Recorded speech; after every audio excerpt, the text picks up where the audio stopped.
Hello സുഹൃത്തുക്കളെ, എല്ലാവർക്കും എൻ്റെ ഒരു പുതിയ വീഡിയോയിലേക്ക് സ്വാഗതം. ഞാനിപ്പോൾ ഉള്ളത് കടലുവണ്ടിയാണ്. കോഴിക്കോട് ഒരു ദിവസം വന്നാൽ നിങ്ങൾക്ക് ഏതൊക്കെ സ്ഥലങ്ങൾ കാണാം. വൈകുന്നേരം വരെ കോഴിക്കോട് കറങ്ങാൻ പറ്റിയ കുറച്ച് സ്പോട്ടുകൾ ഞാൻ കാണിച്ചു തരാം. റീൽസൊക്കെ ചെയ്യാൻ പറ്റിയവർക്ക് അടിപൊളി സ്ഥലമാണിത്. കടലുവണ്ടിയാണ്. കടലുവണ്ടി പാലത്തിൻ്റെ അടുത്താണ്. നല്ലതുപോലെ വീഡിയോസൊക്കെ ചെയ്യുന്ന ആൾക്കാർക്ക് ഇഷ്ടപ്പെടും ഈ ലൊക്കേഷൻ. അത്രയും ഭംഗിയാണ് ഇവിടെ. എവിടുന്ന് റീൽസ് എടുത്താലും അടിപൊളിയായിരിക്കും.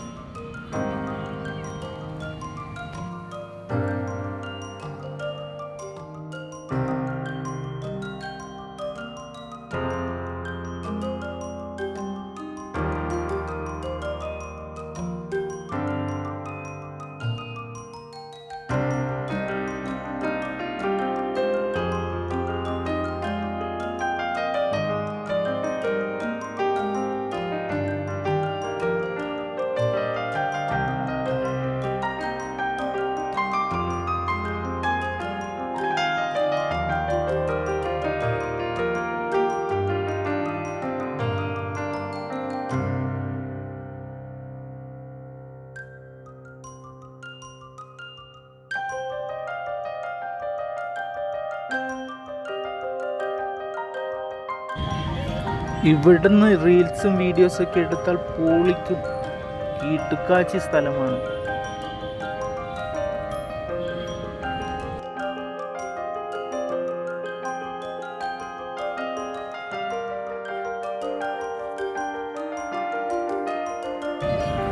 ദേശാടന പക്ഷികളെ കണ്ടുകൊണ്ട് പുഴയിലൂടെ ഒരു തോണിയാത്ര ആഗ്രഹിക്കുന്നവരാണോ എന്നാൽ ഇവിടേക്ക് വരാം. സീസൺ സമയങ്ങളിൽ ഇഷ്ടം പോലെ ദേശാടന പക്ഷികൾ വരുന്ന സ്ഥലമാണ് ഇവിടെ. ഇവിടെ തോണിയാത്രയുണ്ട്, അവർ പാക്കേജായും കൊടുക്കുന്നുണ്ട്. കണ്ടൽ ചെടി, കണ്ടൽ കാടിനുള്ളിലൂടെയൊക്കെയുള്ള യാത്ര നല്ല ഭംഗിയായിരിക്കും. ആ യാത്ര, തോണിയാത്ര ഇഷ്ടപ്പെടുന്നവർക്ക് ഒരു നല്ലൊരു സ്പോട്ടാണ്. നമ്മൾ നേരത്തെ കണ്ട കടലുണ്ടി പാലത്തിൻ്റെ അടുത്ത് തന്നെയാണ് ഇതും.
ഇത് ചാലിയം ഫിഷിംഗ് പോയിൻ്റാണ്.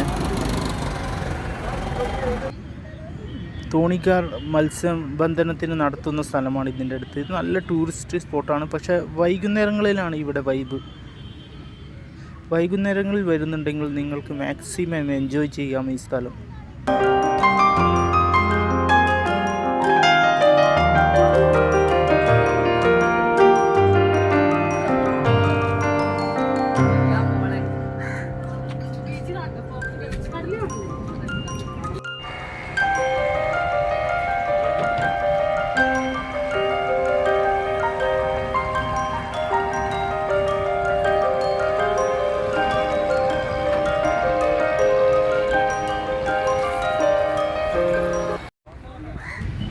ഇവിടെ ബോട്ട് യാത്രയുണ്ട്, സ്പീഡ് ബോട്ടുമുണ്ട്, അല്ലാത്തതും ഉണ്ട്.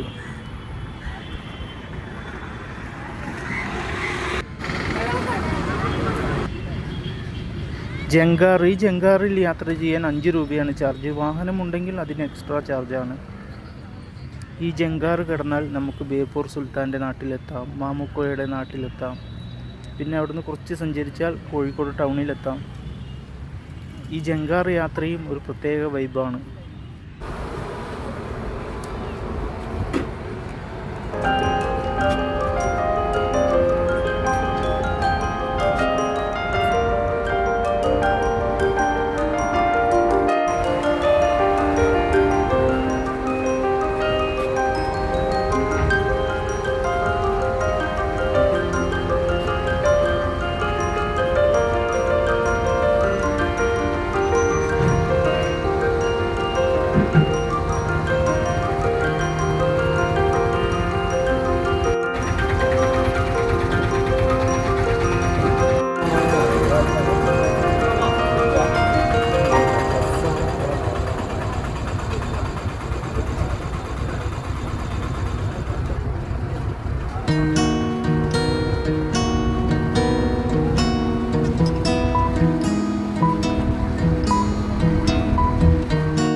ബേപ്പൂർ എത്തിയാൽ നിങ്ങൾക്ക് ഹൗസ് ബോട്ട് യാത്രയും കിട്ടും. നല്ല അടിപൊളി ബോട്ട് കണ്ടോ.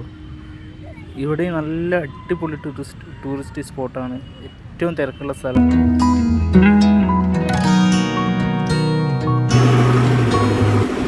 നേരത്തെ നമ്മൾ ചാലിയത്ത് കണ്ടത് തോണിയാണ്. തോണിയിലുള്ള മത്സ്യബന്ധനമായിരുന്നു. പക്ഷേ ഇവിടെ വലിയ വലിയ ബോട്ടുകളാണ്. പുറംകടലിൽ പോയി 3-4 ദിവസം കഴിഞ്ഞ് വരുന്ന വലിയ വലിയ മീനുകളൊക്കെ വിൽക്കുന്ന സ്ഥലമാണ്. രാവിലെയാണ് ഇവിടെ വൈബ്. രാവിലെ ഫുള്ള് മീനാണ് ഇവിടെ. പലതരം മീൻ വിൽപ്പനയ്ക്ക് ഉണ്ടാവും. ഏറ്റവും ചെറിയ പൈസക്ക്, കുറഞ്ഞ പൈസക്ക് ഇവിടുന്ന് മീൻ വാങ്ങാം. ഇനി ഇവിടെയുള്ള കുറേ കാഴ്ചകളൊക്കെ കാണാം.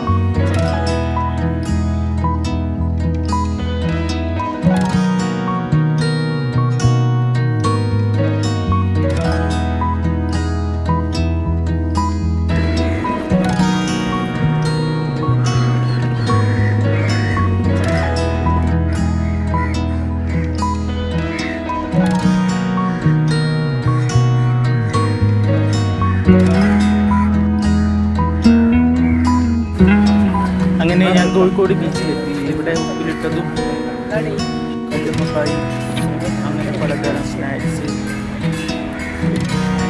പലതരം ഫ്രൂട്ട്സ് കട്ട് ചെയ്തതൊക്കെ കഴിച്ച് കുറച്ച് റെസ്റ്റ് എടുക്കാം. കോഴിക്കോട് ബീച്ചിനെ കുറിച്ച് പറയണ്ടല്ലോ.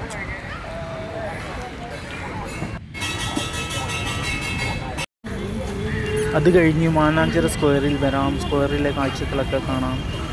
കുറേ സമയം നടക്കാം. പിന്നെ തൊട്ടടുത്ത് SM സ്ട്രീറ്റിലേക്ക് പോകാം. മുട്ടായി തെരുവിൽ പോയി അവിടെയുള്ള ഹലുവയും ഡ്രസ്സും ഒക്കെ വാങ്ങണമെങ്കിൽ വാങ്ങാം.